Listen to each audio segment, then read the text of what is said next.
Meus amados irmãos, graça e paz e misericórdia de Jesus Cristo, nosso Salvador. Mais uma vez estamos de volta no nosso culto de domingo de manhã, para louvarmos a Deus como costumeiramente fazemos nessa nossa reunião, apesar de online, mas a reunião que mostra quanto é tão fantástico o povo de Deus, a igreja viva de Jesus Cristo, se reunir em torno dele. Hoje, dia 10 de maio, nós vamos cultuar o Senhor através de Jesus Cristo. Dias passados nós vimos ele sendo pedra viva, por meio de quem Deus recebe nossa adoração, nosso louvor, para a glória dele, do seu Cordeiro, do seu Filho enviado para nos regenerar por meio do seu sacrifício. Nós vamos orar nesse instante.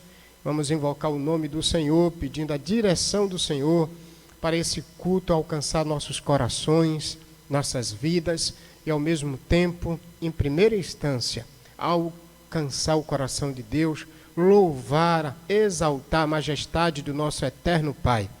Nós vamos convidar aqui o irmão Selmo, ele também que é um dos líderes espirituais da igreja. Nós vamos pedir que ele ore invocando a presença do Senhor, o nome do Senhor, na manhã desse dia.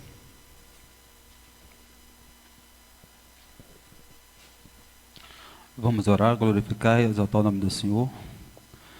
Pai amado, Deus querido, louvado e exaltado é o teu santo nome. Pai, diante de toda a tua presença, Senhor, queremos agradecer e louvar a Ti, Deus, pelos benefícios que Tu tem feito em nossas vidas. Amém. Sustenta-nos em Tuas mãos, nos conduz para o nosso coração Te adorar e bendizer que o Senhor é nosso Deus. Amém. Louvado seja a Ti, ó Pai, pela a Tua plenitude, que cada dia mais o Senhor nos faz reconhecer que somos dependentes de Ti. Auxilia, nos ajuda a gente caminhar junto contigo e fortificarmos, Deus. Louvado é o Teu santo nome, que toda a terra glorifique a Ti, Senhor, como um Deus único e verdadeiro. Amém. Que possamos Te adorar e bendizer com todo o nosso coração, que Tu és o nosso Deus. Amém. A Ti damos a honra, a graça e a adoração, em nome de Cristo Jesus, o Teu Filho amado. Amém. Amém. Obrigado, irmão Selmo. Nós vamos prosseguir, queridos. Nós temos alguns comunicados. Entre esses comunicados, insistam em orar pelos irmãos enfermos. Temos a irmã Maria de Lourdes, nós temos a irmã Lau, nossa irmã Zuleide, também esses dias nasceu a netinha, né, da nossa irmã Anete. Orar pela filhinha, a nora dela, o filho dela nessa nova etapa. Também orar pelos irmãos que estão discipulando uns aos outros. E aí eu insisto, continue desenvolvendo o discipulado. Esses dias eu me comuniquei com várias pessoas via chamada de vídeo, e orando com elas, lendo Bíblia com elas, nesse momento em que a gente não pode visitar uns aos outros, fisicamente a gente visita por meio da tecnologia, da internet, e usando tudo isso a favor do reino de Deus. Também eu quero pedir para que você possa fazer a chamada de vídeo via o discipulado. Não só para fazer discipulado, mas para encorajar, fortalecer a fé dos irmãos e podendo assim contactar com esses filhos e filhas de Deus. Nesse domingo pela manhã,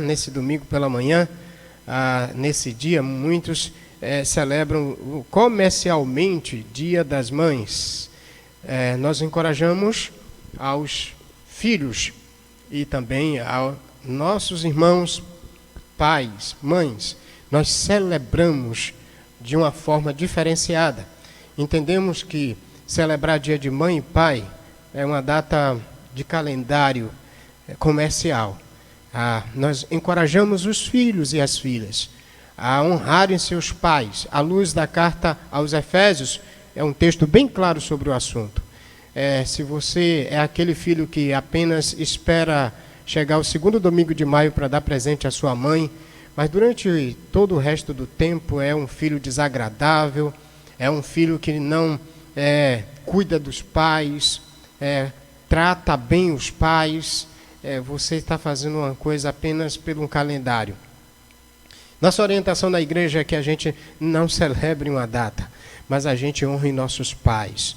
A gente honre aqueles que Deus colocou em nossas vidas, cuidando deles na velhice, cuidando deles durante o tempo que eles estão nos criando, admoestando no Senhor, obedecendo, fazendo com que o nome deles na praça, na história, seja um nome bem visto. Tem tantos pais que têm um nome negativo, os nomes negativos na rua, na sociedade, por causa de filhos rebeldes. Que você seja um filho que honre a sua mãe. Não venha com um presente num domingo, dar para sua mãe quando você é rebelde, quando você é uma pessoa que desonra em todos os aspectos. Isso não é bíblico. A Bíblia não nos ensina a fazer isto. Por isso que nós não enfatizamos celebração de dia de pai, nem de dia de mãe. Enfatizamos a honra bíblica a pai e a mãe. Nesse dia, que sua mãe e seu pai tenham um prazer de olhar para você como um filho e dizer: este filho honra a Deus em primeiro lugar, mas ele honra também tanto a mim quanto tanto o pai quanto a mãe. Que Deus abençoe a todos os filhos, honrando pai e mãe, à luz da palavra de Deus. Não no segundo domingo de maio, todos os dias, os 365 dias por ano. Deus te abençoe, filho. E não vá com presente para sua mãe só um dia, não. Dê presente à sua mãe todos os dias. E o maior presente é filho que honra pai e mãe, à luz da palavra de Deus, é mandamento com promessa. Vamos orar. E eu quero orar exatamente mais uma vez agora. Vou pedir ao Marcelo para orar, que nos ajude a sermos filhos que honrem nossos pais todos os dias, até o momento da volta de Jesus. Que sejamos filhos assim, e que nossos pais sejam satisfeitos pela nossa vida de obediência, de amor e de cuidado durante toda a nossa caminhada.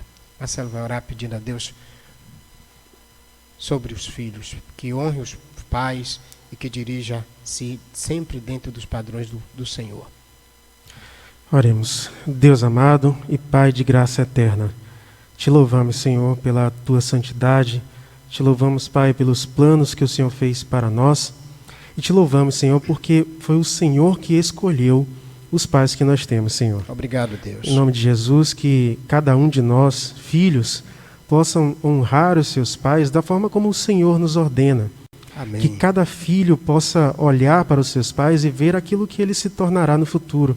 Amém. E possa zelar deles, assim como zela de si mesmo. Que em nome de Jesus, nós honremos os nossos pais da mesma forma que honramos a Deus. Amém. Obrigado, Senhor, pelo meu pai, obrigado pela minha mãe.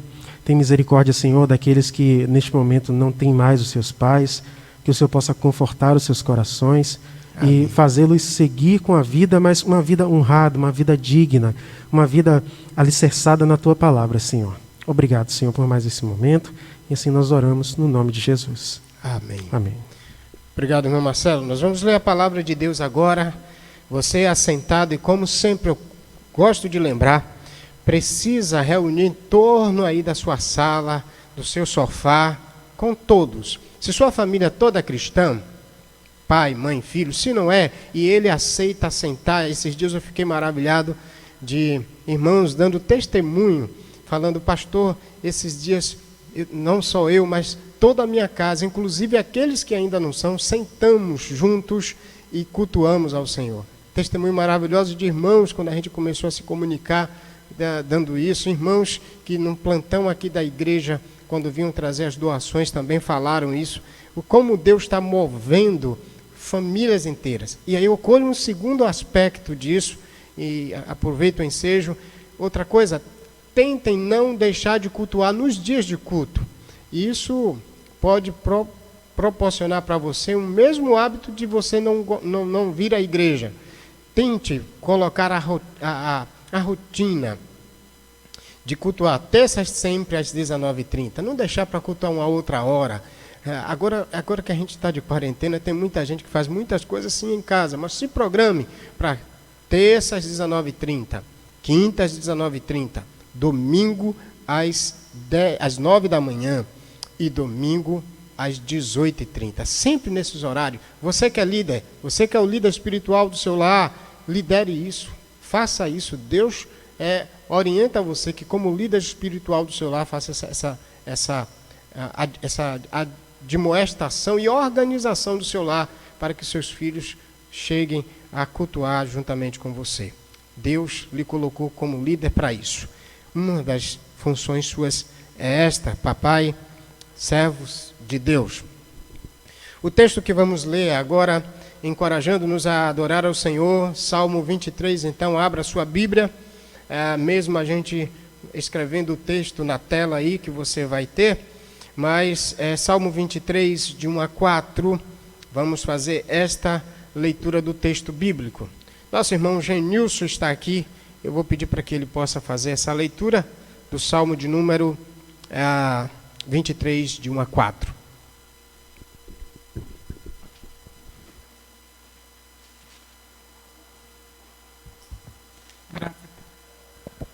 Graças e paz, meus irmãos. Vamos então ler o texto. O Senhor é o meu pastor, nada me faltará. Ele me faz deitar em pastos verdejantes, guia-me para as águas tranquilas, renova minha alma, guia-me pela vereda da justiça, por amor do seu nome. Quando eu tiver de andar pelo vale da sombra da morte, não temerei mal algum, porque tu estás comigo. Tua vara e teu cajado me tranquilizam.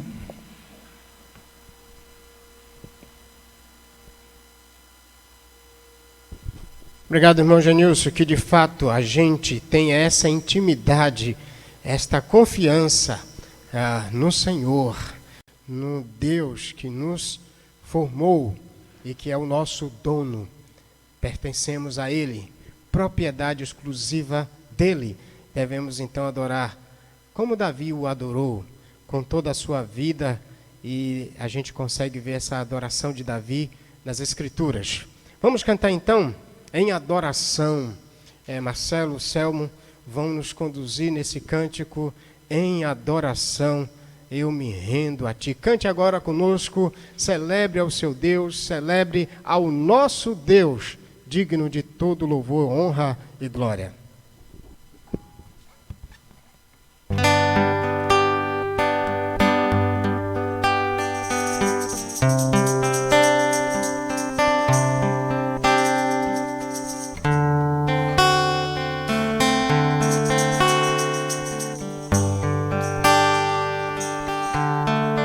Em adoração eu me rendo a ti. Tu és como um rio, rio de águas vivas, flui dentro de mim. És manancial, fonte inesgotável, traz vida ao coração. Como o rei Davi, quero te louvar. Minha alma canta a ti, Senhor, em adoração. Dignas de louvor,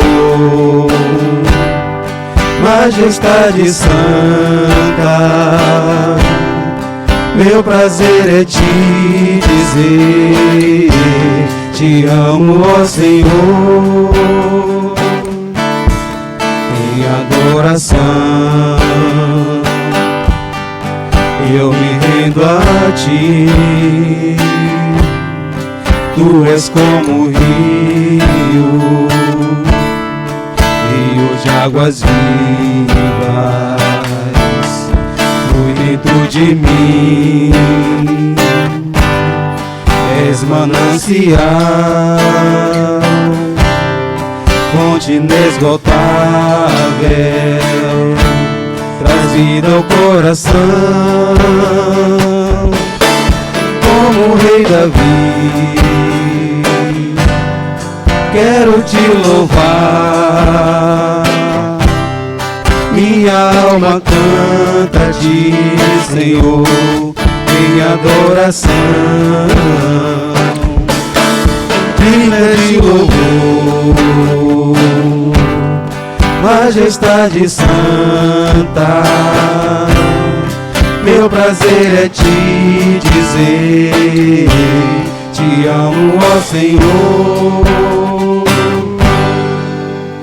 Amém.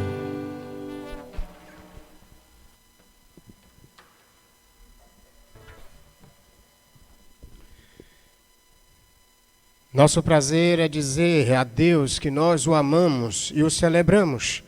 Nós vamos, nesse instante, orar a Deus, pedir a direção do Senhor, o louvar, orando, louvando ao Senhor pelo que Ele é, pelos seus atributos, pela sua glória, pela sua honra. Deus, exaltamos o Teu nome nos céus, na terra, na água, debaixo da terra. Reconhecemos que tudo louva o nome do Senhor. E nesta manhã, estamos reunidos aqui, junto com o Teu povo, em várias casas, em diversos lugares. Essa igreja dinâmica, viva, é trabalhada, regenerada, purificada pelo sangue de Jesus Cristo, o Cordeiro Imaculado. Nós celebramos a este nome e através dele celebramos o Teu nome. Deus é Emmanuel, Rei dos Reis e Senhor dos Senhores.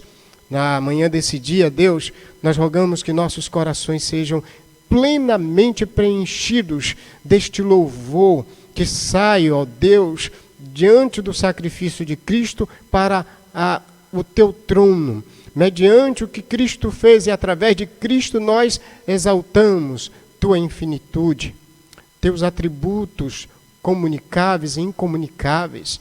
Nós reconhecemos que o Senhor é Deus acima de tudo e de todos. Reconhecemos o Teu amor, reconhecemos a Tua bondade, reconhecemos a Tua fidelidade, reconhecemos a Tua misericórdia, graça, compaixão, reconhecemos a Tua infinitude. A Ti, Deus Santo, honra, louvor e adoração pelos séculos dos séculos. Receba a adoração do Teu povo nesses dias, em nome de Jesus. Amém. Nós vamos estudar a palavra de Deus nesta manhã e o texto que vamos fazer a leitura é exatamente Salmo 23. Estamos na exposição do primeiro livro de Salmos. Temos estudado esse salmo já há um bom tempo. A igreja tem o hábito de estudar livros inteiros, como são 150 capítulos, o livro de Salmos, contendo 5 livros. Nós estamos estudando o primeiro livro, capítulo de número 1 até o capítulo de número 41, onde compõe-se o primeiro livro de Salmos. E aí a gente encerra no capítulo 41 e depois a gente passa para um outro livro. Depois a gente volta para o segundo livro de Salmos. E a igreja tem esse hábito. À noite nós vamos trabalhar, hoje à noite vamos trabalhar outra igreja do livro de Apocalipse, das 7 igrejas da Ásia, mas agora pela manhã Salmo 23, de 1 a 6. Quero lê-lo mais uma vez, de forma integral. Abra sua Bíblia agora, junto com seus familiares, e vamos acompanhar o texto. O Senhor é meu pastor, nada me faltará. Ele me faz deitar em pastos verdejantes. Guia-me para as águas tranquilas. Renova minha alma. Guia-me pelas veredas da justiça por amor do seu nome. Quando eu tiver de andar pelo vale da sombra da morte, não temerei mal algum, porque tu estás comigo. Tua vara e teu cajado me tranquilizam. Preparas para mim uma mesa diante de meus inimigos. Unges a minha cabeça com óleo, e o meu cálice transborda. Bondade e misericórdia certamente me seguirão todos os dias da minha vida, e habitarei na casa do Senhor para todo o sempre. Maravilha, Deus seja louvado. Nós vamos orar mais uma vez pela palavra do Senhor. Vou pedir o Wellington que nos ajude. Aliás, Selmo vem mais uma vez aqui orar a Deus pela palavra que vai ser pregada nesse instante. Pai, diante da Tua presença, queremos entregar o nosso coração para obedecer e bendizer a Tua palavra, Senhor. Que a Tua palavra nos conduza cada dia mais a gente compreender e entender o Teu propósito em nossas vidas. Amém. A Tua palavra nos guia, a Tua palavra nos guarda, a Tua palavra nos dá conhecimento e sabedoria e abre nossos olhos para entender o que o inimigo está colocando diante de frente de nós, Senhor. E ela nos ajuda a gente fugir da aparência do mal. A Tua palavra é que nos dá a direção, a Tua palavra é que nos conduz ao louvor verdadeiro, Senhor. Por meio da Tua palavra, o Senhor ensina aos Teus servos a Te adorar em espírito e em verdade. Que toda a palavra seja glorificada por meio de Ti, Senhor. Amém. E que a gente abra os nossos corações para que a Tua palavra faça morada, ó Deus. Amém. Senhor, que não fuja de nossos corações a Tua palavra. Que não fuja de nossas vidas a Tua palavra. Amém. E que possamos se deleitar, ó Pai, cada dia mais diante da Tua palavra. Amém. Preenche-nos por meio da Tua palavra. Transforma-nos por meio da Tua palavra. Amém. Ensina-nos a Tua palavra. E a gente que venha guardar com mais amor o que o Senhor nos ensina a cada dia. Amém. Que a Tua palavra se manifeste e que a gente venha entender e viver diante de Ti. Que toda a honra, toda a graça seja direcionada por meio de Cristo Jesus, o Teu Filho, que nos ensinou o quanto o Senhor nos amou e nos ama cada dia mais. Amém. Em nome de Cristo, nós Te louvamos e Te glorificamos. Amém. Amém. Obrigado, irmão Selma. Nós vamos prosseguir, queridos, com a exposição desse texto de Salmo de número 23. Dias passados, domingo passado de manhã, estudamos o Salmo de número 22. Nós dividimos em 3 estrofes. A primeira estrofe, de 1 a 8, o rei angustiado diante de seus zombadores questiona o desprezo de Deus. Nós vimos então o rei Davi diante da opressão de seus inimigos e já num processo muito claro e explicado, tipificando aquela agonia de Jesus Cristo, o rei ungido definitivo de Deus também, clamando a Deus porque o havia desamparado.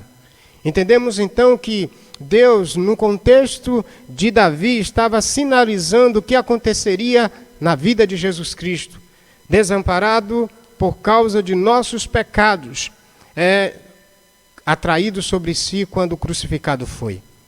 Nós vimos também a segunda estrofe, que continua com aquela orquestra de terror, mostrando a opressão do rei, o rei oprimido por seus inimigos. Nos versos de número 9 a 21, o rei expressa em Deus a sua confiança, apesar da opressão de seus inimigos.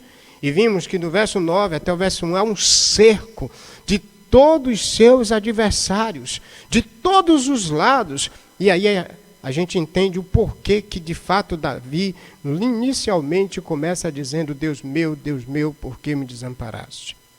Mas que bom que quando termina o Salmo de número 22, ele termina de uma maneira celebrativa. Porque do verso de número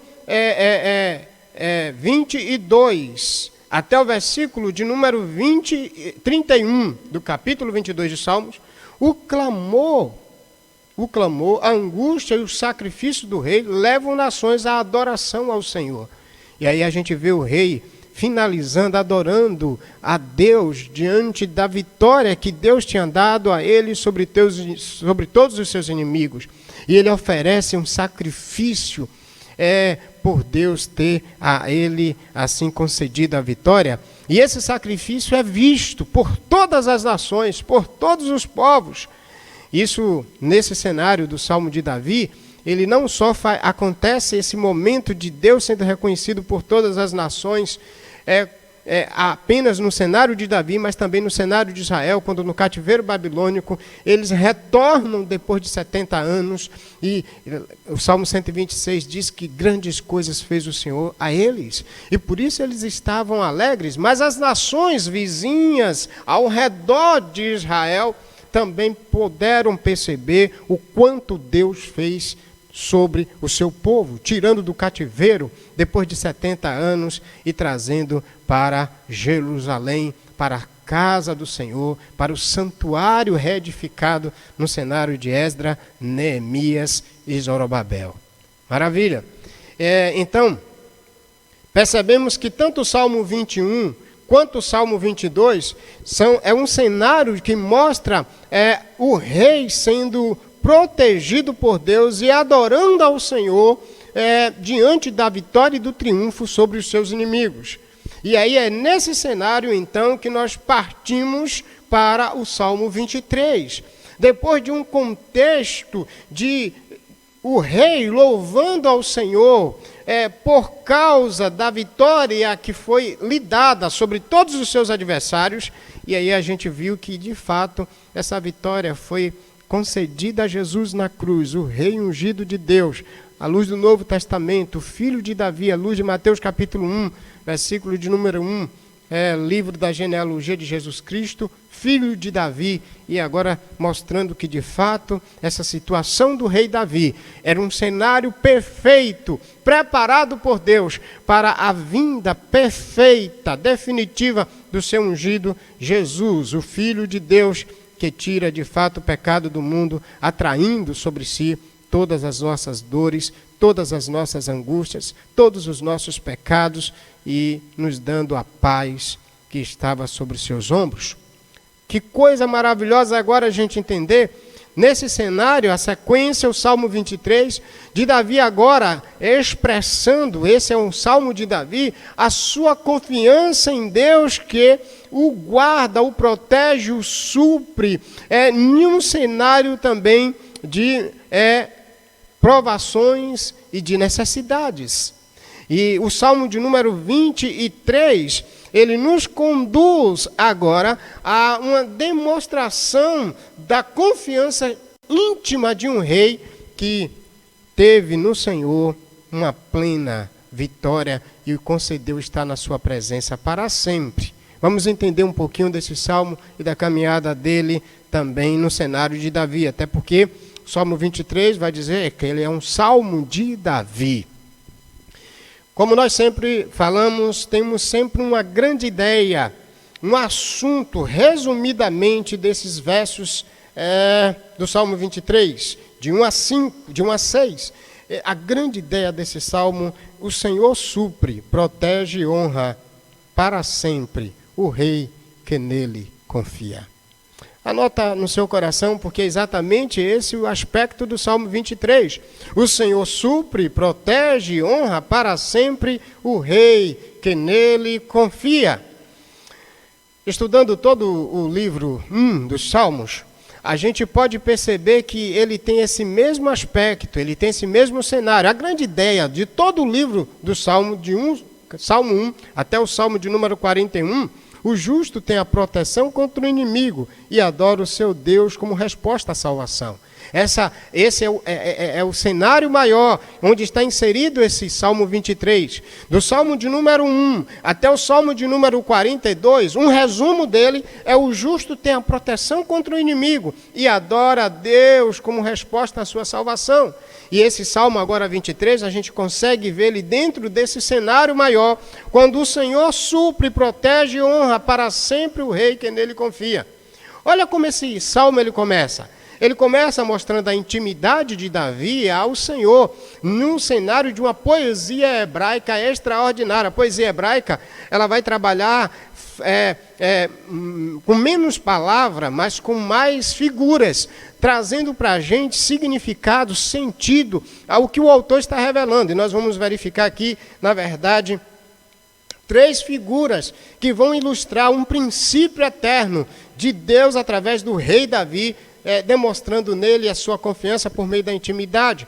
E ele começa nesse salmo mostrando exatamente que o Senhor é o pastor dele. Ele usa a figura de um pastor para mostrar seu relacionamento com Deus, mas ao mesmo tempo para mostrar como Deus o protegeu, como Deus o supriu, como Deus o guiou e como Deus cuidou dele em cenários complexos, em cenários difíceis.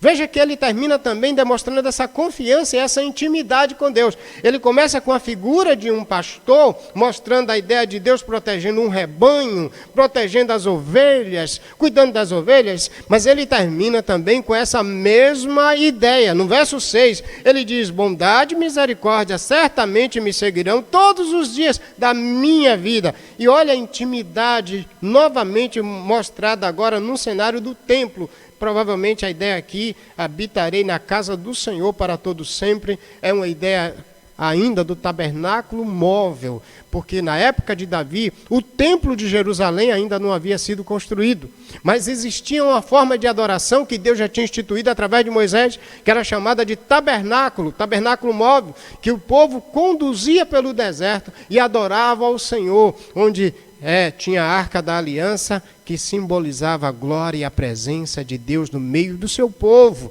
Então veja, ele começa mostrando um momento de intimidade, de relacionamento na figura do pastor, mas ele também começa mostrando, termina o salmo mostrando uma ideia de relacionamento íntimo, de relacionamento profundo com Deus, dizendo que estará para sempre numa comunhão, ou habitará na casa do Senhor para todo o sempre. Fantástico, essa demonstração de confiança e intimidade do salmista Davi para a gente entender esse cenário dessa confiança e dessa atuação de Deus sobre a vida do seu servo. Portanto, nós vamos agora entender um pouco esse salmo em 3 estrofes, como de fato Deus está atuando na história e no cenário da vida de Davi, no Salmo 23.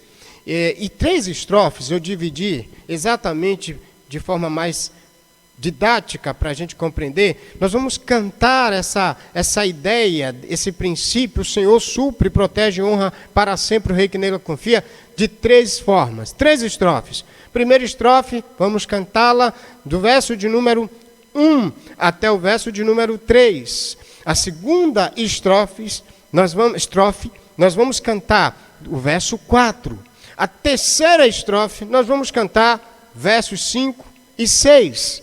Primeira estrofe. O que é que nós temos na primeira estrofe? A grande ideia, ou a frase resumida do verso 1 até o verso 3. O Senhor conduz em segurança ao lugar de descanso o rei que nele confia. A primeira canção que nós encontramos nessa estrofe fantástica, a primeira estrofe desta canção é: o Senhor conduz em segurança ao lugar, um lugar de descanso, o rei que nele confia. E vamos entender um pouco desse cenário agora fantástico na dimensão dessa primeira estrofe. Ele começa mostrando exatamente na figura de Deus como um pastor. E lembre-se, poesia de fato, ela traz a compreensão do princípio através de figuras, de imagens, para entendermos como Deus está atuando na vida do seu ungido, do seu servo, do seu filho, do seu povo. E nesse cenário, Davi, que é fantasticamente um pastor de ovelhas, no cenário lá de 1 Samuel, nós encontramos Davi pastoreando de fato rebanho, porque lá, quando ele vai para a batalha contra os filisteus, ele vai até o local onde o povo de Israel está reunido, batalhando, lutando, e chega naquele cenário lá, Saul, então está desesperado, era o rei do momento, era o rei Saul que estava no cenário com o povo de Israel desesperado, e de repente aparece Davi, e vê que o gigante Golias está desafiando o povo de Deus. E Davi, então, se propõe a lutar, porque no cenário todo de Israel não havia um que pudesse assim atuar. Chega Davi e diz: eu vou. E o rei Saul, então, questionando: olha, você não tem perfil. E não só ele, mas também até Joabe, o irmão dele, chega um determinado momento que diz... Joabe não, Eliabe. e diz, olha, você veio para aqui de intrépido.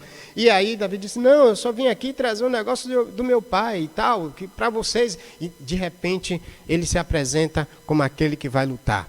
E chega ele, e então Saul pega a armadura dele, tenta colocar em Davi para que ele possa lutar. Aí Davi, então, diz que não consegue, mas Davi fala da experiência dele, que pastoreava as ovelhas de seu pai, e lá, determinado momento, um urso e um leão tentam atacar as ovelhas de seu pai, e ele então atua contra o urso e despedaçou tanto o urso quanto o leão com a sua própria mão, ou com as suas próprias mãos. E aí então, depois que ele fala essa experiência do pastorado dele com o rebanho do seu pai, aí Saul disse, então vamos botar a armadura e você vai lutar. Só que a armadura de Saul é muito pesada e ele não consegue seguir. E segundo o texto lá de 1 Samuel, no capítulo de número capítulo 17, versículo 40, diz que ele foi para a batalha. E ele levava consigo um cajado e uma funda, ou um badoque nos dias atuais conhecido. Ele vai para a batalha, e quando ele vai para a batalha, ele vai como um pastor. Interessante que é exatamente como um pastor de ovelhas, mas dirigido pelo Supremo Pastor, Deus, o Yahvé, o Senhor, que aqui ele fala o nome íntimo de Deus, um nome de Deus muito profundamente na sua essência. E aí ele vai, ao trazer isso, ele vai mostrar que o Senhor era com ele aquele jovem pastor de ovelhas do rebanho de Jessé. Maravilha. Ele usa então essa figura de pastor, só que agora ele atribui essa figura de pastor a Deus, e aí ele diz, o Senhor é meu pastor, nada me faltará. Ele vai trazer já de antemão a ideia de proteção, o Senhor de suprimento. O Senhor o supre, porque aqui nós temos uma poesia. O Senhor é meu pastor. A ideia de pastor é a ideia que aquele que alimenta, a ideia que supre. Então ele está dizendo, foi Deus que me supriu em meio a toda aquela caminhada de peregrinação no deserto, nas batalhas, nas idas e vindas, nos vais e vens, no processo da sua caminhada durante a peregrinação dele, nos 40 anos de pastorado sobre Israel, sobre o povo de Israel. Ele foi rei durante 40 anos nesse cenário. E ele aqui está mostrando que durante todo esse período da sua vida, da sua história, Deus o supriu, Deus, ele o alimentou. E aí em seguida ele fala, nada faltará, ou de nada terei falta. O que é que ele está dizendo? Que Deus o supriu na sua caminhada, dando a ele a condição de morrer cheios de dias, mesmo diante de um cenário de opressão de inimigos. A figura, embora seja a ideia de um pastor de ovelha, cuidando de uma ovelha, e ele atribui isso a Deus. Deus é o pastor e ele é aquela ovelha cuidada e suprida por Deus. E a gente verifica que aqui o texto não está falando de ausência de comida, até porque teve 2 momentos na vida de Davi que a gente vê que faltou comida para ele. Ele vai fugindo, parece-me que de Saul. Na primeira fuga de Saul, Saul queria matá-lo depois que ele consegue se sobrepujar como um ungido de Deus no cenário de Israel. E aí ele foge, e ele chega lá diante do sacerdote, e aí só tem os pães sagrados que eram comidos apenas pelos sacerdotes. E aí, por falta de alimento, o sacerdote diz, olha, não tem como, mas se você e seus homens não tiverem tido relações com mulheres, vocês podem comer. Então Davi diz, olha, nós temos o hábito de que quando vamos para a guerra, nós não temos contato com mulheres. Eles comeram os pães sagrados que só pertenciam aos sacerdotes. E diante daquilo, então, a gente percebe que Davi passou fome. Um outro momento que Davi está em aperto, é quando ele está no deserto. E lá entre os filisteus, porque estava fugindo também de Saul, e aí ele tem fome, não tem comida, ele vê um camarada, um fazendeiro mais avarento, chamado Nabal, e ele pede para os líderes de Nabal, e Nabal mandar comida, e Nabal diz que não vai dar. Davi se revolta e vai para matá-lo. Quando Abigail, entendendo isso por um dos seus servos anunciado, Abigail manda homens cheios de alimento, de suprimento, para dar comida a Davi e os seus 600 homens que estavam no deserto entre os filisteus. Interessante, querido, que Davi passa dificuldade na hora de abastecimento de alimentos. Então ele está falando aqui que Deus o supre não pelo fato de às vezes não faltar nada, porque tem muita gente que usa esse salmo de uma maneira muito equivocada. Ele está dizendo que Deus o supriu. Agora veja que a sequência da poesia, ela vai mostrar que Deus o supriu em vários momentos. E do que Deus o supriu? A segunda estrofe desse cenário, no verso 2 diz: ele me faz deitar em pastos verdejantes, ou seja, ele me faz repousar, descansar. Ele guia-me para águas tranquilas. A mesma ideia de pastos verdejantes, ou deitar em pastos, que é a ideia de deitar e a ideia de descansar, está na sequência com a mesma ideia de guiar para as águas tranquilas, ou leva-me às águas de descanso. É exatamente aquele momento onde o rebanho é conduzido a um local onde tem comida e ao mesmo tempo tem água. E Davi mostra essa forma de Deus cuidar, levando a lugares de descanso. Provavelmente aqui essa ideia de lugar de descanso, e vou inclusive finalizar com essa proposta dentro da teologia bíblica, parece-me aquele princípio lá de 1 Samuel, e eu quero que você abra agora lá, 1 Samuel, capítulo de número, 2 Samuel, capítulo de número 7. Quando nós encontramos, logo no cenário após a opressão de todos os inimigos, Deus dá descanso para Davi. Olhe comigo, no capítulo de número 7 de 1 Samuel, 2 Samuel, desculpem, 2 Samuel, capítulo 7, versículo de número 1, quando Davi está descansado de todos os seus inimigos, ou Deus tinha dado o livramento de todos os inimigos. Observe comigo, capítulo 7, versículo de número 1, do segundo livro de Samuel. Veja o texto. O rei Davi estabeleceu-se em seu palácio, pois o Senhor havia lhe dado descanso de todos os seus inimigos ao redor. Parece que aqui Davi está expressando essa ideia de Deus ter dado a ele descanso, repouso de todos os seus inimigos. E essa ideia de descanso e repouso dos inimigos, após ser oprimido por eles, Deus ter dado isso, a gente vai encontrar isso no cenário de Israel, mostrando como Deus livrou Israel de todos os inimigos e deu descanso lá na terra de Canaã. A gente vai encontrar isso mais aplicavelmente, eu vou tentar fazer isso na teologia bíblica no final, porque Deus está aqui sendo reconhecido como aquele Senhor que deu descanso, repouso de todos os seus inimigos. Semelhantemente, no cenário de ovelhas, quando a ovelha é conduzida pelo pastor e é protegida por ele e é colocada em lugar de repouso, em lugar de descanso, sem a ameaça de seus adversários ou de seus predadores. Portanto, nós encontramos aqui o Senhor conduzindo em segurança a um lugar de descanso o rei que nele confia. E Davi está agora desenvolvendo isso de uma maneira extraordinária.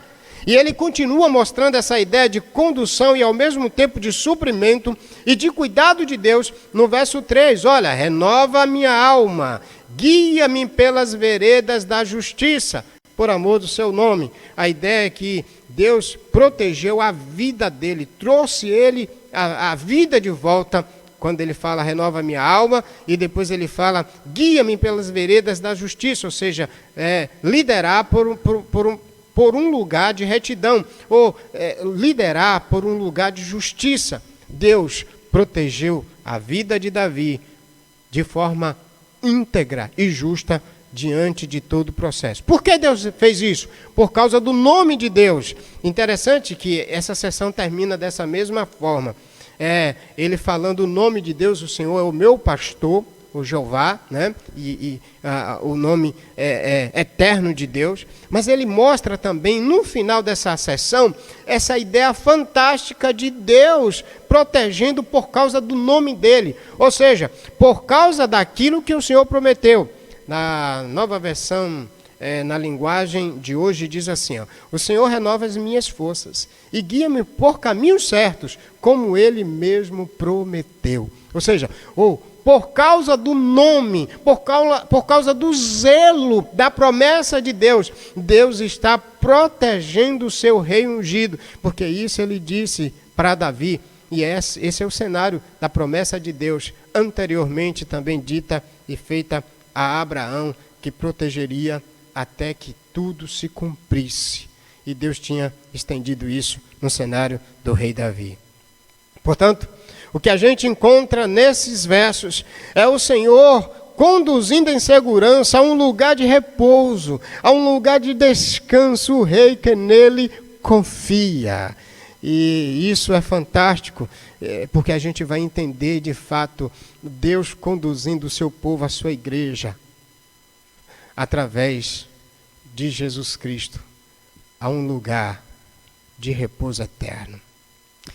Vamos entender isso mais adiante, mas esse cenário é um cenário também que transmite uma ideia de segurança fantástica para o povo de Deus, a igreja de Deus nesses dias. O verso de número 4, ele traz uma outra grande ideia, que dá sequência a essa canção do Salmo de número 23. O Senhor supre, protege e honra para sempre o rei que nele confia. E agora ele vai mostrar isso na segunda estrofe, verso 4. O Senhor protege e conforta o rei que nele confia. Agora, ele vai utilizar aqui, talvez, alguns acreditam que há duas figuras de linguagem, ou talvez há confusão entre duas figuras de linguagem. A ideia de que ainda Davi está usando a figura de linguagem do pastoreio, mas para outros, a ideia de que ele está usando uma figura de linguagem de um peregrino. E até como a ideia que, de fato, o povo no deserto, o povo de Israel, eram peregrinos, caminharam, e Davi, num contexto até do pastorado, também pode ter até sentido, ele era peregrino em terras para o alimento do rebanho, conforme a ideia de um pastoreio. E veja que, nesse sentido, agora ele vai dizer, quando eu tiver de andar pelo vale da sombra da morte, não temerei mal algum, porque tu estás comigo, a tua vara e o teu cajado me tranquilizam.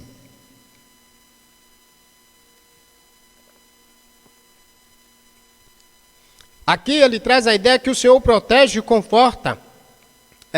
O Senhor protege e conforta o rei que nele confia. Porque agora ele vai mostrar essa ideia de que o Senhor atua no vale da sombra da morte. E mesmo quando ele estiver no vale da sombra da morte, que a ideia aqui de vale é desfiladeiro, um lugar completamente em depressão, ele diz, a sombra da morte é a mesma ideia de angústia e perigo extremo. Talvez aqui, para alguns, a ideia do pastoreio, inclusive aquelas peregrinações para conduzir o rebanho até lugares verdejantes, e o deserto, quem conhece a ideia do deserto de Israel, sabe da dificuldade que era encontrar água e alimento para o rebanho. E, sendo essa ideia ainda de pastoreio, ele está mostrando que mesmo nesses desfiladeiros, nessas depressões do deserto, mesmo em alto e extremo risco, em angústia e perigo extremo, ele vai dizer, não temerei mal algum. Agora, por quê? E aqui a gente tem um paralelismo crescente. Ele diz que não temerá mal algum num momento extremo de perigo, e ele vai mostrar de novo, porque tu estás comigo, uma referência à intimidade de Deus cuidando dele. A tua vara e o teu cajado me tranquilizam. Aqui, então, talvez a gente possa ter a mesma figura do pastor cuidando do rebanho, mas a gente pode ter também a ideia seguinte. Há duas posições e talvez a gente possa ir para uma dessas, ou as duas têm o mesmo significado.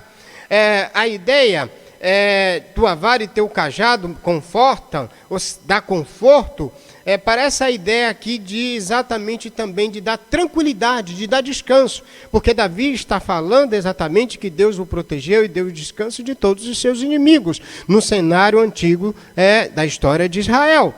Ok, então diante disso, a gente vai verificar que o verso 4, ele diz que o Senhor, em perigo extremo, protege e conforta o rei.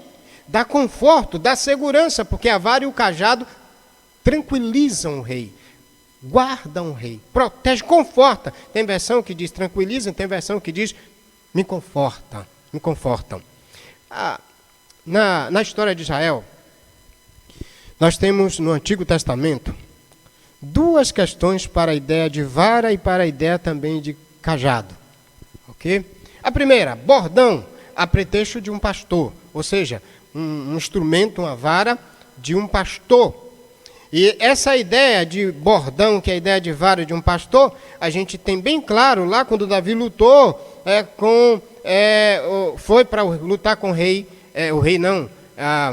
o gigante Golias, ele vai com um cajado. Se você observar, ele era pastor e ele vai com o cajado. Olhe comigo lá para o capítulo 17 de 1 Samuel, versículo 40. Volta um pouquinho. 1 Samuel, capítulo 17, livro de Samuel, capítulo 17, versículo de número 40. Nesse cenário, quando ele vai lutar com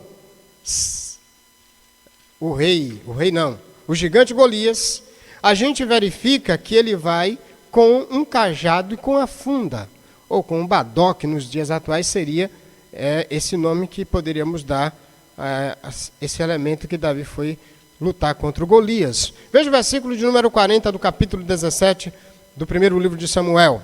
Então pegou o seu cajado, olha, ele foi com um cajado, escolheu 5 pedras e listas de um riacho e as colocou na bolsa, no alforje de pastor que carregava. Veja que aqui a ideia da vara ou de cajado está ligado também à ideia de um pastoreio.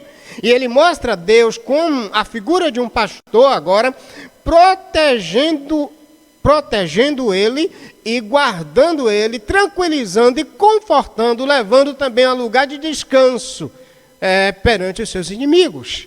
E tanto é verdade que nesse cenário aqui ele vai com um cajado, porque ele era pastor, e ele colocava também lá no alforje ou na bolsa de pastor que carregava, aproximou-se do filisteu com a sua funda na mão, e assim a história você já conhece. Diante disso, a gente verifica que, de fato, vara ou cajado era um elemento que um pastor usava no cuidado do seu rebanho. Mas também, quando a gente vai para o Antigo Testamento, a ideia de vara ou bordão, como assim também pode ser chamado, ou bastão, também no Antigo Testamento chamado, você vai encontrar que também esse bastão era um instrumento de peregrinos durante viagens no deserto. Se você for lá para o capítulo de número 12 de Êxodo, você vai encontrar no verso 11 essa ideia. Inclusive, o povo de Israel, durante a saída do Egito, eles saíram com o cajado, durante a peregrinação para a terra de Canaã. Eu faço questão de ler mais uma vez para a gente entender que o cajado pode ter aqui duas configurações. Ou a figura do pastor, que seja a mais provável, porque o cenário de Davi, ele era um pastor. Ou a segunda figura, a figura também de um cajado que protegia os peregrinos dos perigos durante a caminhada, a jornada dura no deserto. E servia para eles se proteger dos perigos e das ameaças diversas, variadas, que surgiam durante a caminhada, a peregrinação no deserto. Se você analisar o verso 11 do capítulo 12 de Êxodo, vá lá comigo, por favor.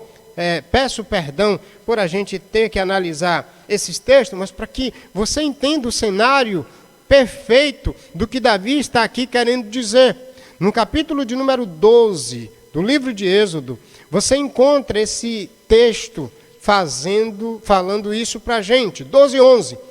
Aqui é aquele momento da instituição da Páscoa, e quando Deus institui a Páscoa, pede para o povo sair às pressas, sair imediatamente. Veja lá no versículo 11, diz assim: e vós o comereis assim, com os vossos cintos na cintura. Comereis quer dizer comereis o cordeiro. Comereis com os vossos cintos na cintura, vossos sapatos nos pés, e vosso cajado na mão, e comerei às pressas. Esta é a Páscoa do Senhor. Veja que aqui a ideia do cajado é exatamente o cajado que os filhos de Israel utilizavam muito durante peregrinações. Quando o povo está saindo do Egito e vai para a peregrinação, que leva um imenso período, por 40 anos até chegar à terra prometida, todos aqueles líderes saíram com cajados nas mãos, que era exatamente uma ferramenta, um bastão que os peregrinos utilizavam para protegê-los. Você tem também essa ideia de cajado, que era um instrumento de luta de um guerreiro. Quando um dos guerreiros de Davi lutou e derrubou um gigante lá no Egito, um gigante egípcio, em 2 Samuel 23, de 20 a 21, Ben-Ania era um guerreiro de Davi, ele vai lutar com um egípcio, e com que ele vai lutar? Isso mostra também que era uma espécie de ferramenta de guerra, o cajado. Então o cajado, em todos os aspectos, se viam para uma ideia de proteção. Quando Davi utiliza a figura de cajado, de bastão, e provavelmente a ideia que é a ideia da figura do cajado de um pastor que cuida do rebanho, protege o rebanho, e ele diz então: olha, porque tu estás comigo, Deus, o pastor, está com ele.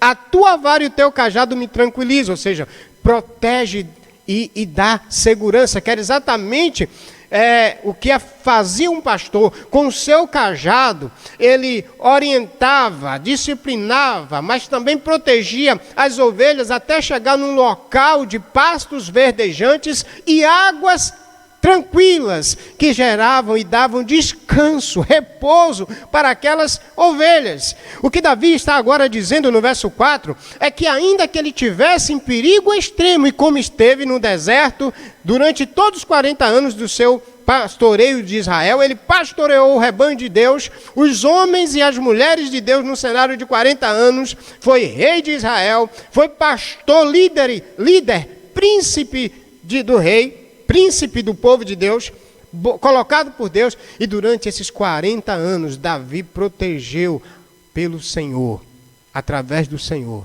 o povo dos perigos que o cercavam, até que colocasse eles lá em Hebrom, na cidade do grande rei, lugar onde Deus escolheu para ser construído o templo, a casa de Deus, que Davi até desejou construir, mas que por causa deles ter sido um homem muito sanguinário, que derramou muito sangue, Deus disse: não, mas quem vai fazer isto é o teu filho. No 2 Samuel 7, a gente encontra que Davi desejou, mas Deus disse para ele que não construísse o templo, que seria o lugar de repouso do povo de Deus, e também o local de repouso de Deus, onde Deus atuaria e glorificaria o seu nome através dos sacrifícios feitos pelo povo e pelo rei que ali estivesse.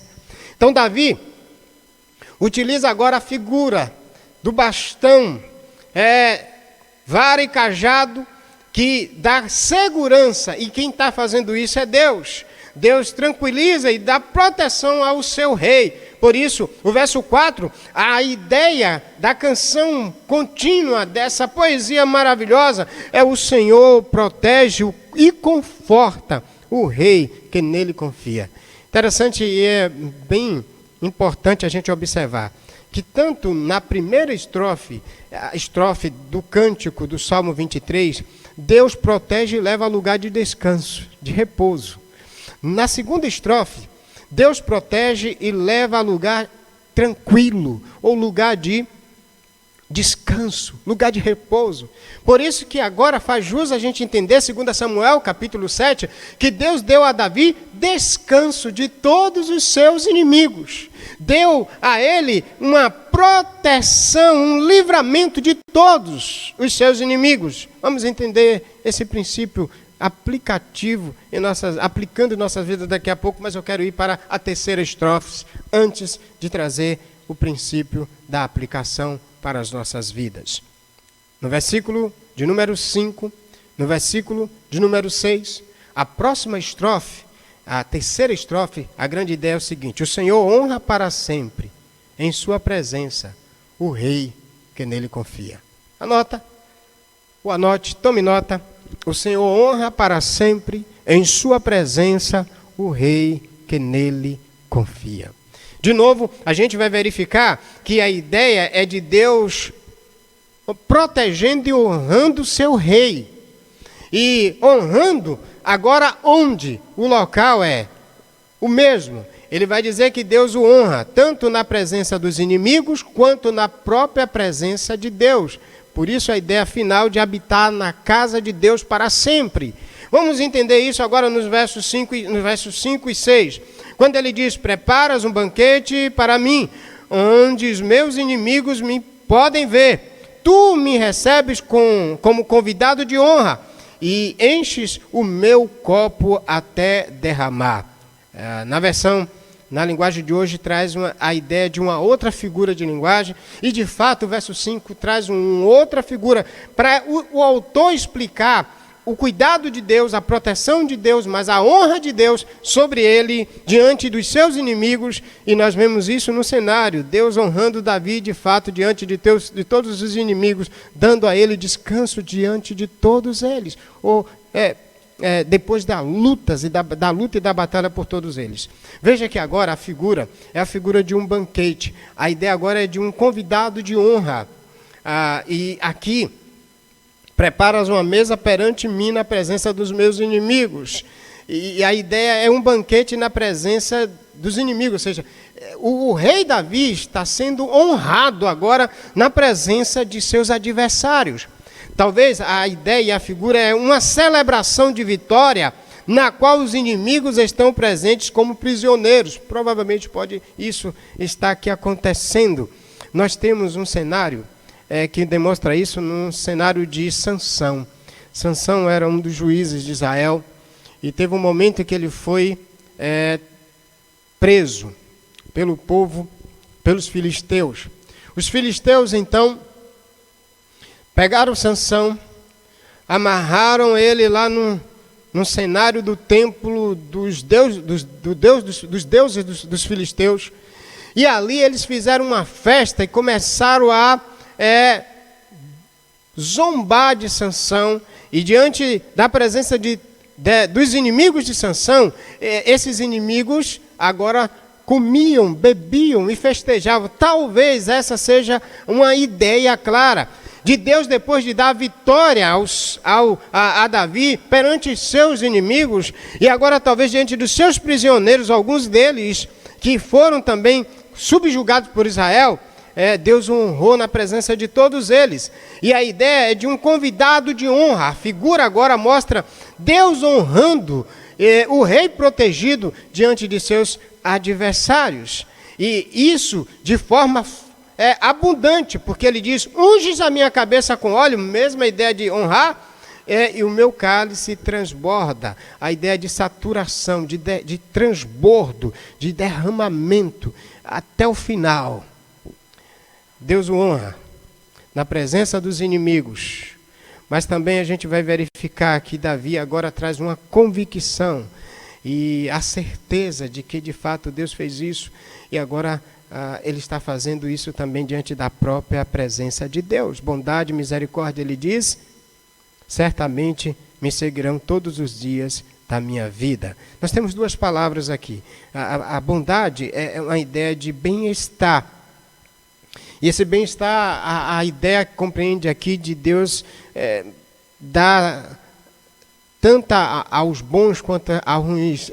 Por exemplo, coisas tanto aos bons quanto àqueles que são ruins. Por exemplo, a chuva ela cai sobre o ímpio e sobre o justo. Isso é uma demonstração da bondade de Deus. A gente tem também, por exemplo, o sol. Ele cai sobre o justo e sobre o ímpio. Isso é uma demonstração da bondade de Deus. Mas quando ele fala agora da ideia de misericórdia, que é uma palavra até complexa na língua original de se falar, ele fala de amor fiel. E essa ideia de misericórdia só para quem tem a aliança com ele. Então, a ideia de que Deus está derramando amor fiel, ou diante de alguém que tem uma aliança com ele. Então essa é a ideia de Davi: bondade e misericórdia certamente me seguirão todos os dias da minha vida. E aí ele diz: e habitarei na casa do Senhor para todo sempre. É uma ideia de ser também honrado, de estar sendo protegido e suprido por graça, por bondade de Deus, para sempre, na presença do Senhor. Na verdade, Deus está dando repouso ao seu filho depois da opressão de todos os seus inimigos. Vamos entender então esse princípio? O Senhor supre, protege e honra para sempre, com repouso, o rei que nele confia. E essa ideia de repouso ela é muito forte no cenário da igreja, do povo de Deus. E eu queria trazer esse princípio com a teologia bíblica maior. No capítulo 2, no capítulo 7 de 2 Samuel, o texto diz que Deus deu descanso a Davi de todos os seus inimigos. Isso também faz jus ao processo de Deus ter dado descanso ao povo de Israel. Depois daquela peregrinação com Moisés, e Moisés morre, Josué dá continuidade. E segundo o livro de Josué, capítulo 11, de 21 a 23, a Bíblia diz que depois que Deus destruiu todos os seus inimigos, deu descanso, ou seja, o povo de Israel entrou num repouso de Deus, entrou no descanso depois que Deus destruiu os inimigos do povo de Deus. Essa ideia de descanso, de Deus dar repouso depois da opressão de todos os seus inimigos, ela é uma ideia que vem lá de Gênesis, quando Deus criou Adão, e depois do caos que era a terra sem forma e vazia, a Bíblia diz que Deus, pelo poder da sua palavra, conduziu Adão ao descanso dele, ao repouso dele. Por isso que depois que Deus cria tudo, a Bíblia diz que Deus descansou e Adão estava no repouso de Deus.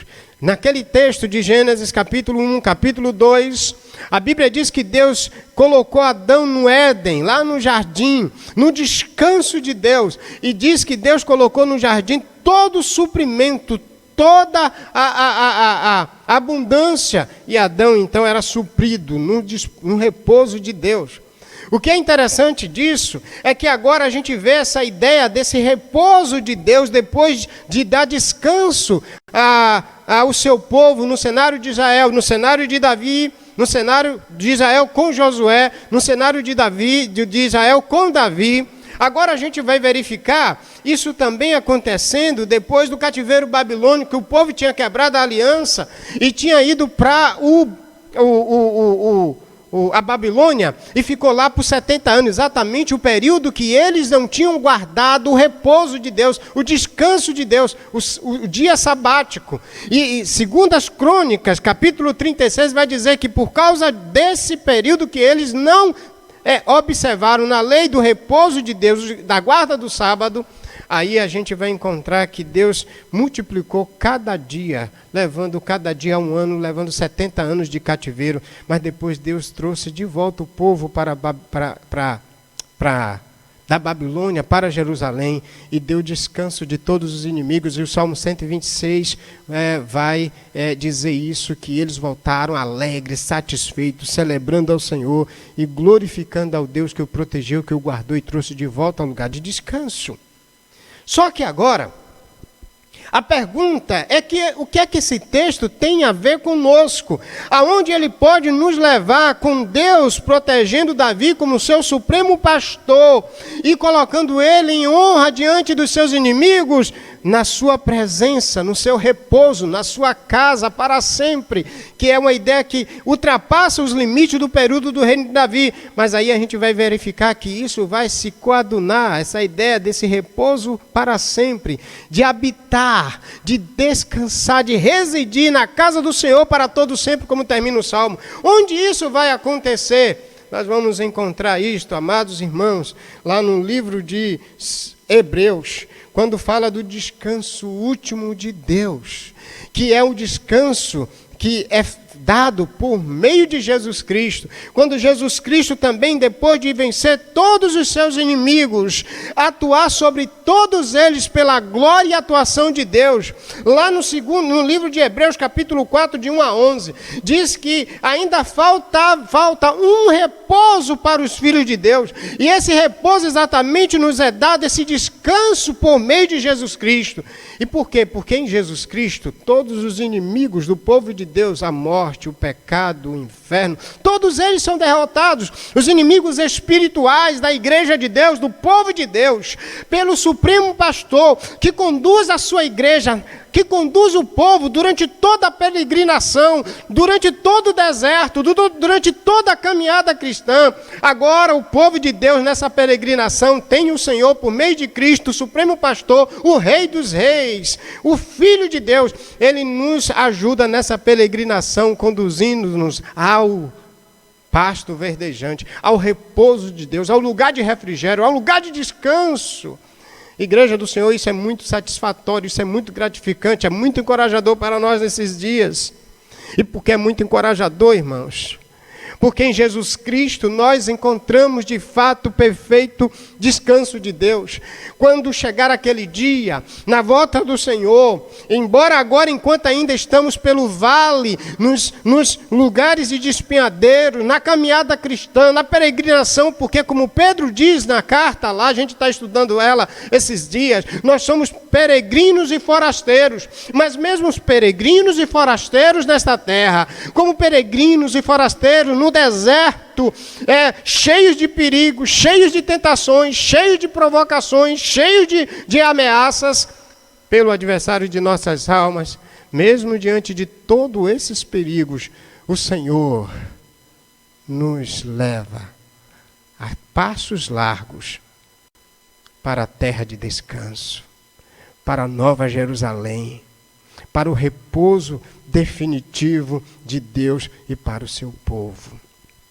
Portanto, o que é interessante agora é que essa ideia de Davi ser conduzido pelo supremo pastor a um lugar de descanso, a um lugar tranquilo, onde a alma dele é refrigerada, onde ele também vai usufruir da presença e habitar a ideia de repousar, descansar para sempre na presença de Deus. A gente vê essa ideia de um descanso, de um repouso eterno, definitivo, na pessoa de Jesus Cristo.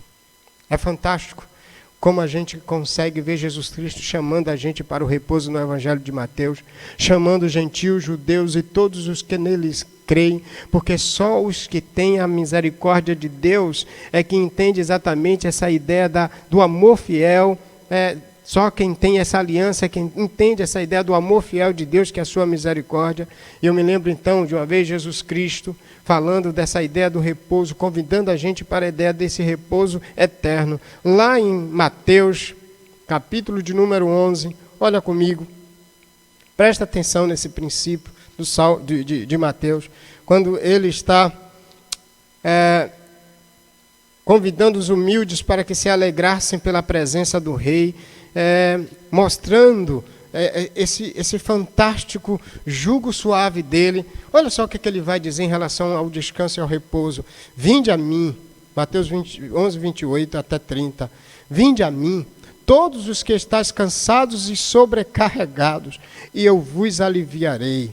Tomai sobre vós o meu jugo e aprendei de mim, que sou manso e humilde de coração, e achareis descanso, repouso para a vossa alma.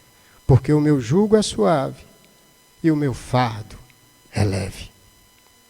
O que é fantástico é que agora a gente consegue entrar no repouso de Deus através de Jesus Cristo. Todos os que creem em Deus, em Cristo, pela fé e obediência à luz de Hebreus, capítulo de número 3, todos esses que obedecerem até o final, porque todos os regenerados peregrinos são obedientes, refletem o caráter de Deus durante toda a sua peregrinação. Esses entrarão no repouso de Deus e descansarão para sempre. Qual é a ideia, então, de a gente ser protegido, suprido, guardado, recebendo o conforto de Deus e honrado diante de todos os nossos inimigos?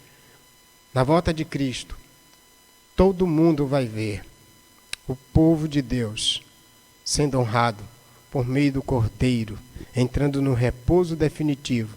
E lá estaremos livres, irmãos, de todos os nossos inimigos. Lá estaremos descansados de tudo que nos atormenta nessa terra, do coronavírus, da expectativa da fome, das dores fora o coronavírus, de doenças, de um corpo pecaminoso, de Satanás, da morte, do inferno. No repouso de Deus, nós estaremos livres de todos os nossos inimigos. Deus nos dará descanso, porque em Cristo, Ele diz: recebereis, achareis descanso para vossas almas. Em Cristo nós voltamos para o repouso de Deus. Em Cristo nós habitaremos para sempre no repouso de Deus. É interessante que é assim que começa o Salmo. O Salmo primeiro começa mostrando esse fantástico lugar de descanso, a assembleia, que é uma ideia que termina aqui no Salmo 23, no final: habitarei na casa do Senhor para sempre. Lá ele diz que o Senhor recompensa o caminho dos justos, porque Deus reconhece o caminho dos justos, e os justos estarão para sempre na assembleia. Quando termina o Salmo de número 150, a gente consegue verificar já a ausência dos ímpios, mas apenas homens, seres louvando a Deus, purificados, porque agora tudo quanto tem fôlego louva ao Senhor lá no seu santuário, na Assembleia dos Justos, no lugar onde Deus em Cristo nos conduz. Mas eu queria também admoestar para você uma coisa, trazer para você uma coisa: quem não entrará nesse repouso de Deus em Cristo? Quem não usufruirá dele? Leia Apocalipse capítulo 14, versículo 11 comigo, e veja quem não estará lá, nesse repouso. Os incrédulos. À luz de Hebreus 3, mostra que os incrédulos, no capítulo 3 de Hebreus 7 a 16, mostra que os incrédulos não entrarão no repouso de Deus. Quem são os incrédulos? Aqueles que não confessaram, que não reconheceram Jesus. Aqueles que não se submeteram a Cristo, não aceitaram como seu Salvador.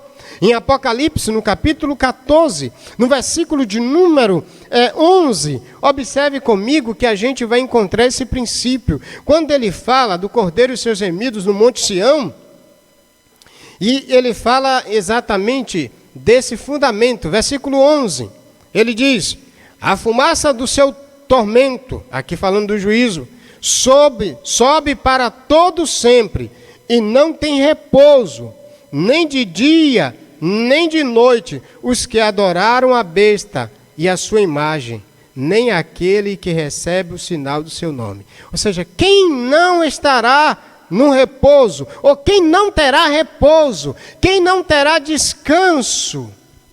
Aqueles que receberam o sinal da besta, aqueles que adoraram a besta, aqueles que renunciaram, abandonaram Jesus, o Filho de Deus.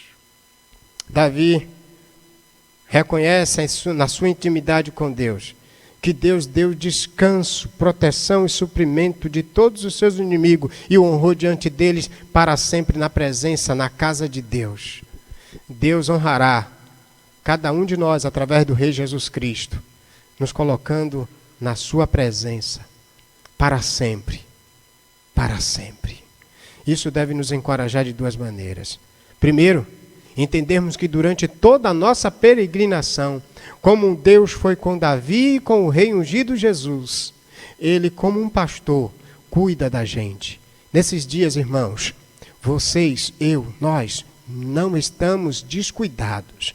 Eu quero encorajar o seu coração dizendo, você não deve ter medo. Você não deve ficar desesperado. Nós temos um supremo pastor que nos tranquiliza, nos protege e nos supre durante toda a peregrinação terrena. Por mais difícil que seja, Davi, com a opressão de Saul, com a opressão de Absalão, com a opressão dos filisteus, com a opressão dos seus inimigos, chega no final da vida dele. Deus deu descanso, repouso de todos os seus inimigos. Deus está com você, protegendo durante a peregrinação. Mas o segundo princípio, que é o eterno, é que a gente vai entrar para sempre no descanso de Deus através de Jesus Cristo. Estaremos para sempre protegidos de tudo que nos atormenta nessa vida, porque na vida eterna, nada do que nos atormenta aqui, nós seremos por eles atormentados, oprimidos, porque em Cristo encontramos descanso para nossas almas. Você que está cansado e oprimido, eu quero lhe desafiar. Coloca-se debaixo da graça de Deus em Cristo. Coloque o seu coração nele. Vá para a casa de Deus, que é exatamente Cristo, a pedra fundamental, a pedra principal de esquina, o edifício, o santuário, por meio de quem nós entramos e adoramos ao Pai.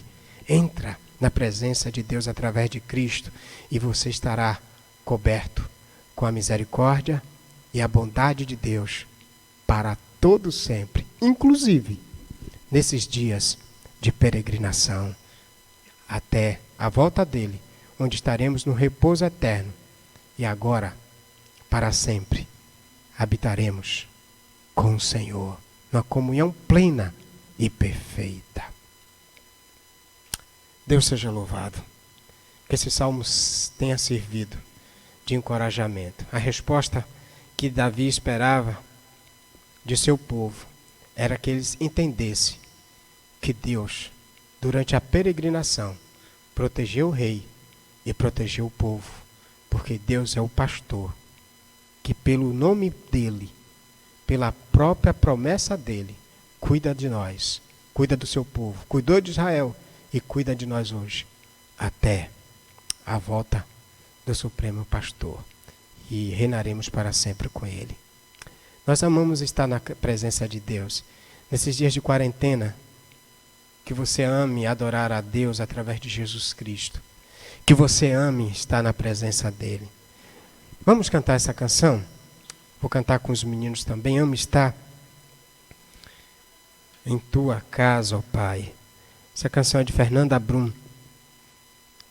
Nós vamos entoá-la. Cante com a gente agora. Se você puder ficar um pouco em pé agora na sua sala, onde você estiver, e cantar, adorando a Deus com todo o seu coração. Cante conosco. Nós vamos fazer isso agora.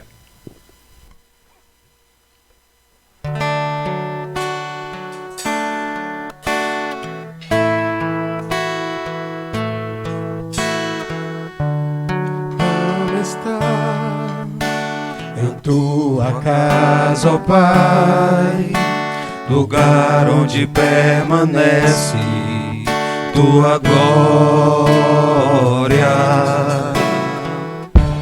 É meu prazer estar em teu altar, contemplar a tua face, ó Pai. Amo estar, cante. Amo estar em tua casa, ó Pai, lugar onde permanece tua glória. É meu prazer estar em teu altar, contemplar a tua face, ó Pai. Quero ter minha vida em teu altar, ser livre pra adorar, sem nada me impedir. Quero ser canal do teu fluir, Senhor, estou aqui, quero tua vida em mim.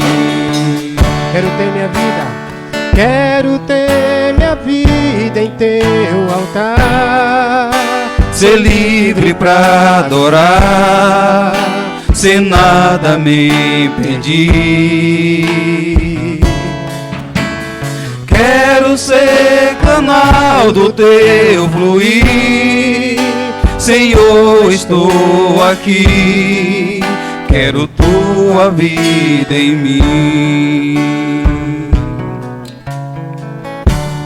Amo estar em tua casa, ó Pai.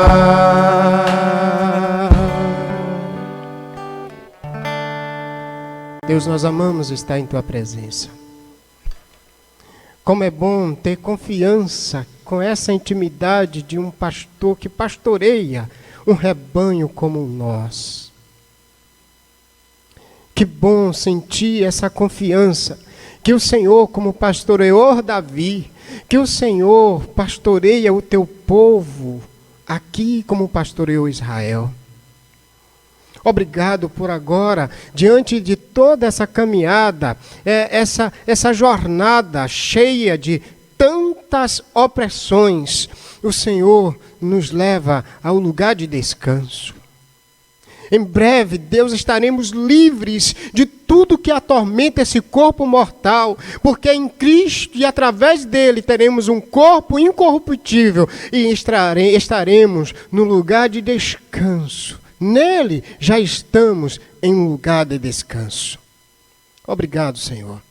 Ajude a que nossos corações sejam plenos desta certeza, que o Senhor pastoreia o rebanho, conduzindo a um lugar perfeito, a um lugar de suprimento, a um lugar onde a tua presença será constante e perfeita para nós. A ti seja a honra, Deus. Obrigado por Jesus Cristo, teu Filho amado, esse Rei, que o Senhor, por meio dele, nos libertou e nele nós achamos descanso para as nossas vidas. Honra a ti para sempre, Jesus. Honra a ti para sempre, Deus, através de Jesus. Nós te adoramos. Amém e amém. Meu querido, Deus fortaleça você. Se você quer entender um pouco como já usufruir e viver nesse lugar de tranquilas águas através de Jesus Cristo, nos procura pelo canal ou durante os cultos online, ao vivo, você pode se comunicar com a gente ou ligando para o contato de Zap que temos para dar atenção a você no 88790732. Um forte abraço, meus irmãos, daqui de Valença, de Cabaçandi, de Aratuípe e de toda a Bahia e de todos os estados que estão nos ouvindo. Que essa mensagem chegue ao seu coração e conforte a sua alma, sua vida nesses dias. Forte abraço, até hoje à noite a gente estará de volta estudando a carta, ou melhor, o livro de Apocalipse, em uma das cartas dirigidas a mais uma das igrejas. Forte abraço, até amanhã, ou melhor, até mais tarde.